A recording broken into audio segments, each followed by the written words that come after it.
গণেশ পুজো যে এত সুন্দর করে হতে পারে, ধানের তুষ দিয়ে তৈরি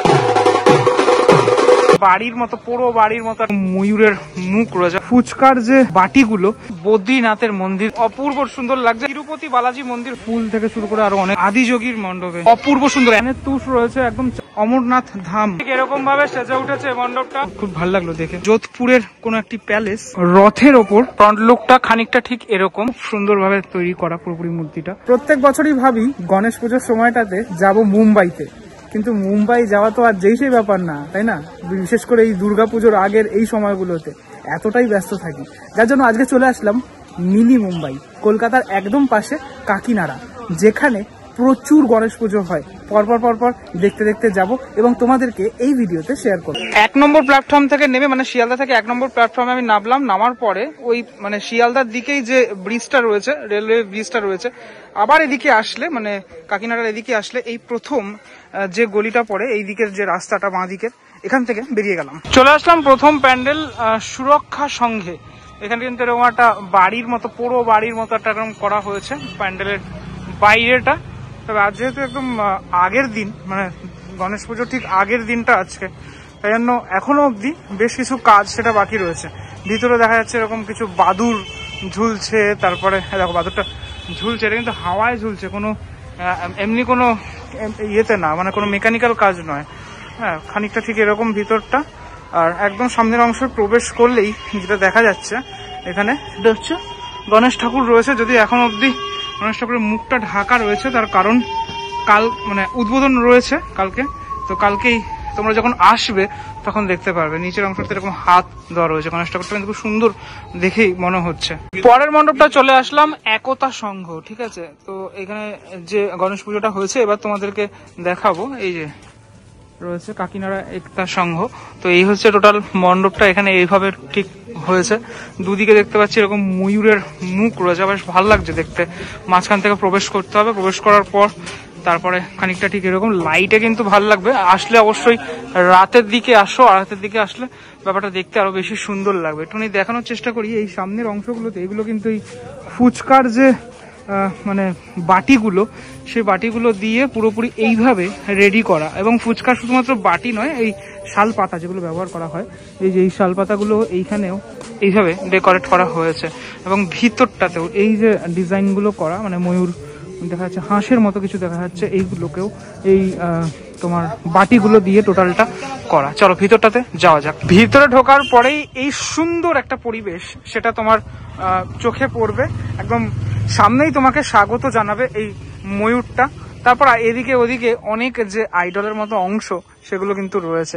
আমার কিন্তু দেখতে খুব ভালো লাগলো। টোটাল গণেশ পুজো যে এত সুন্দর করে হতে পারে, আমার মনে হয় মানে আমি মানে এটা তোমাদেরকে দেখাচ্ছি, আমার মনে হয় তোমরা অনেকেই জানতে না যে কাকিনাড়াতে এভাবে গণেশ পুজো হয়। এবং ওপরটাও খুব সুন্দর, কালার কম্বিনেশনটা খুব সুন্দর করে করেছে। এটা হচ্ছে প্যান্ডেলের একদম এন্ট্রিটা। এন্ট্রি করলাম ভিতরের অংশটাতে, মানে ভিতরের অংশটাতে এন্ট্রি করার পরেই এরকম একটা সেকশন রয়েছে। এখনো লাস্ট মুহূর্তের যে কাজ সেটা চলছে এই মুহূর্তে আমি দেখতে পাচ্ছি। এই জায়গাটাতে মেনলি ঠাকুর থাকবে, এখানে এরকম কিছু আইডল সেগুলো রয়েছে। আর ওপরের অংশটা খানিকটা ঠিক এরকম, এটা কিন্তু ঝাড় ঠিক নয়, এইভাবে এই কাগজের এগুলো দিয়ে খানিকটা ঠিক এরকম লাইট সেট করা রয়েছে। এটা কাগজ না, ফোম রয়েছে। আর এগুলো হচ্ছে বাঁশ কেটে কেটে এরকম ভাবে বানানো। আমি যেটা দেখতে পেলাম, এই মণ্ডপও কিন্তু এখনো অব্দি ঠাকুর আসেনি, যেটা আজকে চলে আসবে। এই নিচগুলোতেও এরকম যে শালপাতার বাটি সেগুলো দিয়ে বানানো, যেগুলো ফুচকার বাটি হয়। এবার চলে আসলাম গণেশ পুজোয় বদ্রীনাথের মন্দির দেখতে। এটা হচ্ছে ছাত্র সংঘতে, ঠিক আছে? এই সামনের অংশটাতে এরকম পাহাড়ের বেশ কিছু অংশ, পাহাড় থেকেই আমাদেরকে উঠে যেতে হবে একদম ওপরের অংশটাতে। দুই দিকে খানিকটা ঠিক এরকম অট্টালিকা রয়েছে এবং মাঝখানে এত সরু একটা জায়গা, সেখানেই এই মণ্ডপ গড়ে উঠেছে। এই টোটাল মণ্ডপটা কিন্তু দেখো, একটা জিনিস ফলো করো, এদিকে একটা নির্মীয়মান বাড়ি, এদিকে একটা বাড়ি, তার মাঝে কতটুকু জায়গার মধ্যে টোটাল মণ্ডপ তৈরি করা। রাতের বেলা তো এটাও বেশ ভালো লাগবে দেখতে। লোহার সিঁড়ি রয়েছে, লোহার সিঁড়ি দিয়ে ধীরে ধীরে আমি উঠে যাচ্ছি একদম ওপরের অংশটাতে। মানে তুমি ফিল করতে পারবে একদম পাহাড়ের ওপরে উঠছো, ঠিক আছে? ওঠার পরে তারপর এরকম একটা জায়গা, যেখানে কিন্তু থাকবে হচ্ছে গণেশ ঠাকুরের প্রতিমা। কিন্তু গণেশ ঠাকুরের মূর্তি এখন অব্দি আনা হয়নি এখানে, যেটা শুনতে পারলাম আজকে আনা হবে। ওই যে মানে রাস্তা থেকে অনেকটা উঁচুতে, ঠিক আছে, উঁচুতে উঠে এরকম ভাবে দর্শন করতে পারবে তুমি। ছাত্র সংঘের পরে মানে একদমই পাশের গলিতে আমি চলে আসলাম জাগৃতি সংঘের মণ্ডপে। পুরোপুরি হলুদের ওপরে, ইয়েলোর ওপরে এই মণ্ডপ তৈরি হয়েছে। পাশেই দেখা যাচ্ছে শ্রী শ্রী শীতলা মন্দির কাকিনাড়া। তো তার পাশেই এই যে মন্দির তৈরি হচ্ছে, মানে তৈরি হয়ে গেছে অলরেডি, একদম লাস্ট ফিনিশিং এ রয়েছে।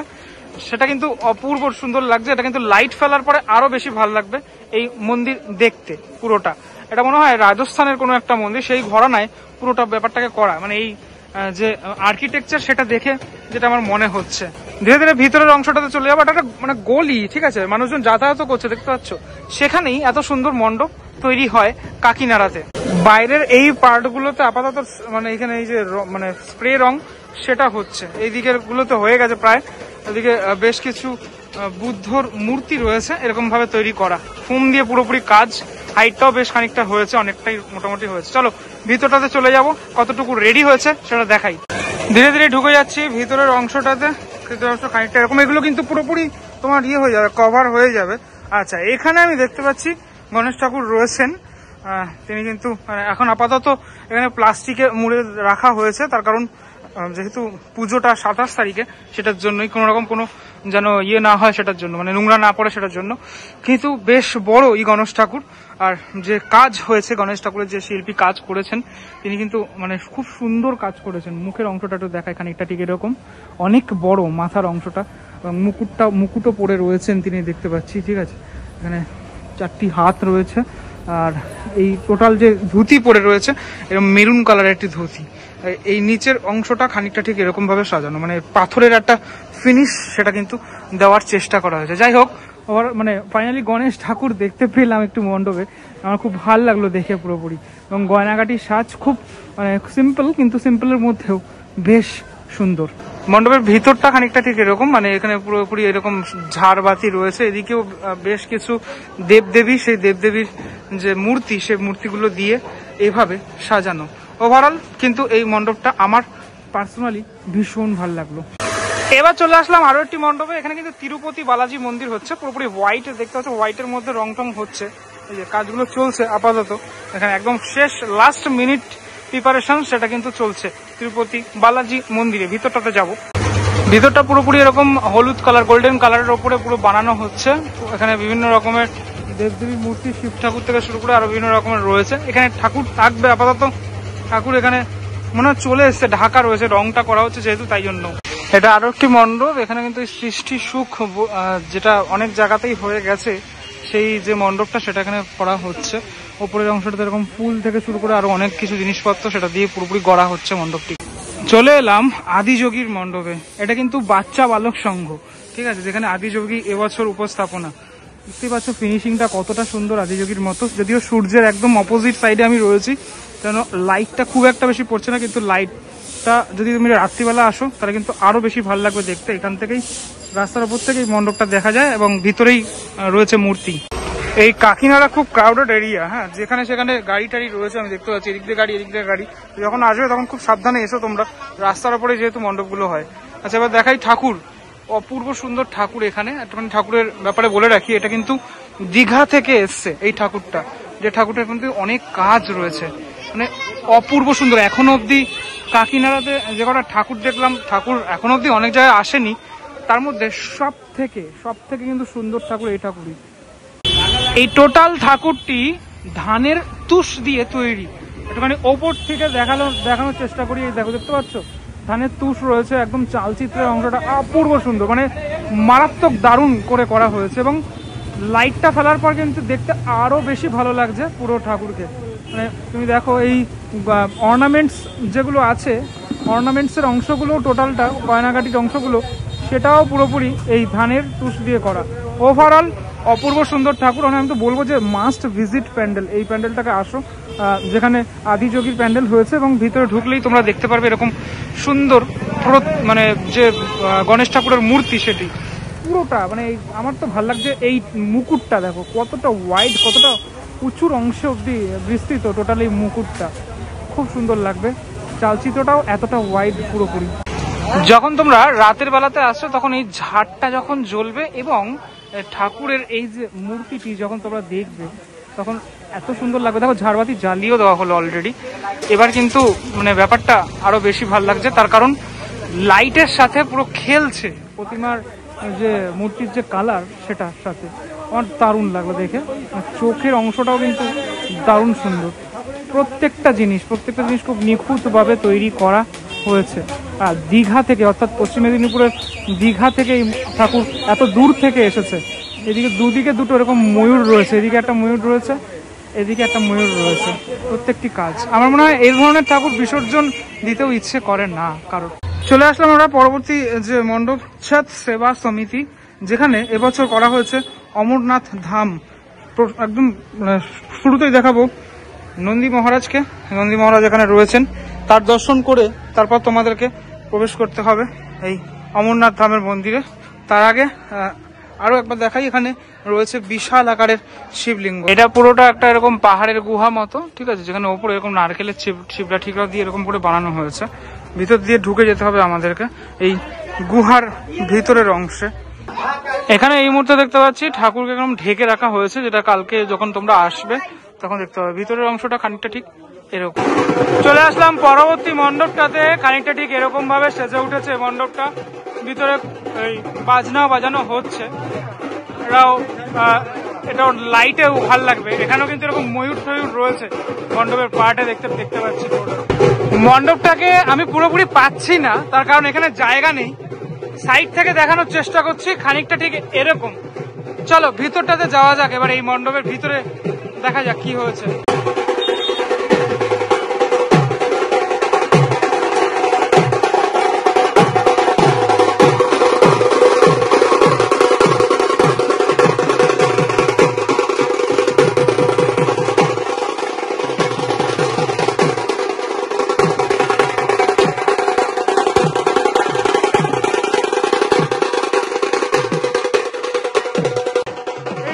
খানিকটা ঠিক এরকম ভাবে সাজানো গোছানো, বাজনা শুনে মন ভরে গেল। আর একটা এন্ট্রি রয়েছে, তারপর আমরা ঢুকে যাব মেন মণ্ডপের ভিতরে।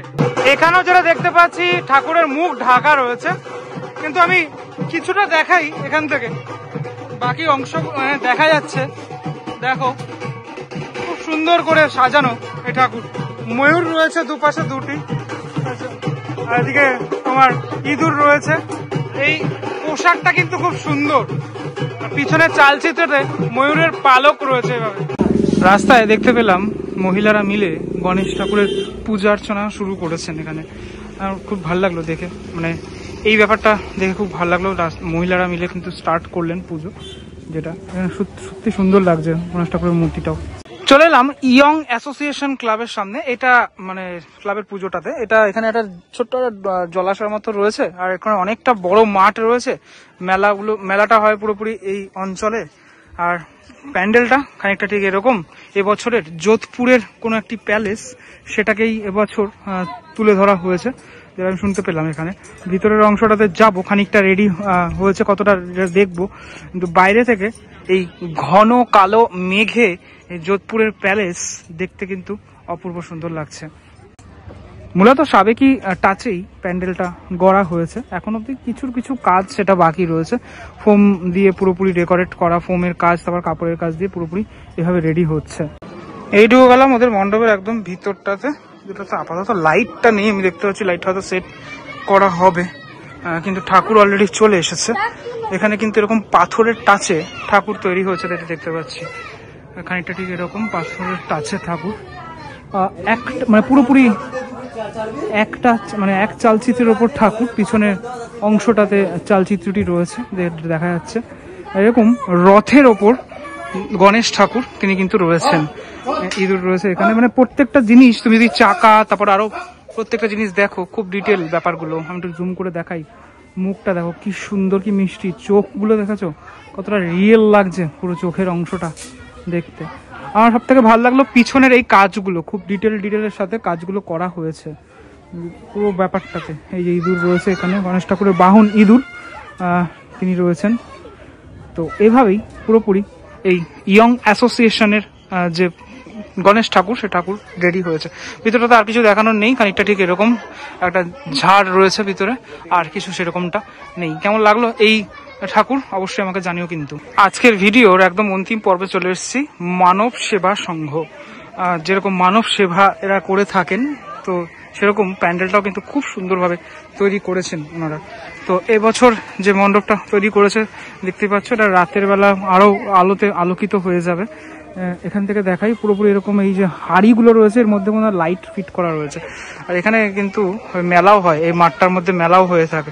ধীরে ধীরে যাবো মণ্ডপের ভিতরের অংশটাতে যাব। কিছুক্ষণ আগে বৃষ্টিও পড়লো, ভিতরটা কতটা রেডি হয়েছে সেটা দেখা যাক। এন্ট্রিটা হবে এদিক দিয়ে, এন্ট্রি করার পরেই প্রচুর হাড়ি রয়েছে, এরকম ঘন্টার মতো অংশ সেটা রয়েছে। এখান থেকে দেখতে বেশ ভালো লাগছে টোটাল মণ্ডপটাকে। ফ্রন্ট লুকটা খানিকটা ঠিক এরকম, পুরোপুরি ব্ল্যাক এবং রেড এর ওপরেই মণ্ডপ সেজে উঠেছে। ভিতরের কাজ এখনো সম্পূর্ণ সেরকম ভাবে হয়নি, ভিতরেও এরকম বাইরের মতো যে ফিলটা সেটা দেওয়ার চেষ্টা করা হয়েছে, পুরোপুরি সেম ইনার এবং আউটার এরকম ভাবে তৈরি করা। এগুলো কিন্তু পুরোপুরি মাটির ওপর, কোড়ে মাটির ওপরে। এই হলো ওদের মূর্তিটি। মূর্তিটি কিন্তু এরকম ব্ল্যাক, মানে ব্ল্যাক ঠিক না, মানে অ্যাশ কালারের ওপরে, কিন্তু খুব সুন্দরভাবে তৈরি করা পুরোপুরি মূর্তিটা। হচ্ছে চোখটাও দেখো কত সুন্দরভাবে তৈরি করা হয়েছে। মুকুটটাও কিন্তু এরকম গোল্ডেন কালারের ওপরে, পুরোপুরি কালার কম্বিনেশনটা খুব সুন্দর হয়েছে। নিচের অংশটা খানিকটা ঠিক এরকম, লাইটটা কম আছে, আমি এভাবেই দেখানোর চেষ্টা করছি খানিকটা এই গণেশ ঠাকুরের মূর্তিটাকে। ওভারঅল কিন্তু বেশ দারুণ লাগছে। ওভারঅল আপনাদেরকে দেখানোর চেষ্টা করলাম, মিনিমাম 10টা মতো প্যান্ডেল আমি দেখানোর চেষ্টা করলাম, এবং ঠাকুরও কিছু কিছু রেডি হয়েছে, কিছু কিছু জায়গায় রেডি হয়নি, খানিকটা দেখানোর চেষ্টা করলাম। কালকে পুজোর দিনে যদি আপনারা আসেন অবশ্যই দেখতে পাবেন। 1 তারিখ বিসর্জন, তার আগে আসলেই মোটামুটি দেখা যাবে। আজকে টোটালটাই আমাকে ঘুরে দেখালো অমিত, ও আমার সাথে কন্ট্যাক্ট করেছিল ইনস্টাগ্রামে। তো আজকে কন্ট্যাক্ট করেছিল, আর আজকে আমি বললাম ঠিক আছে চলে আসি, কোনোবার যাওয়া হয় না। আরো তো প্রচুর পুজো হয়, অনেকগুলো। মিনিমাম কটা পুজো হয় বলো আমাকে? তোমার 100+ হবে, ছোট বড়, তার মানে মিনি মুম্বাই বলা চলে, ছোট বড় মিলে 100টার উপরে পুজো হয়। আসো অবশ্যই, কাকিনাড়া স্টেশন থেকে একদম তো পাশেই সব দেখা যায়, 5 মিনিট ডিস্টেন্সে সব মোটামুটি দেখা যায়। তো বাংলার এই যারা মুম্বাই যেতে পারছো না, তাহলে তারা কলকাতার একদম পাশে এই কাকিনাড়াতে আসো, মিনি মুম্বাইতে দেখে যাও গণেশ পুজো। কেমন লাগলো ভিডিওটা সেটা আমাকে অবশ্যই জানিও। পরবর্তী ব্লগে দেখা হচ্ছে খুব শীঘ্রই, ততক্ষণের জন্য বিরতি নেবো। ভালো থাকো সবাই, টাটা।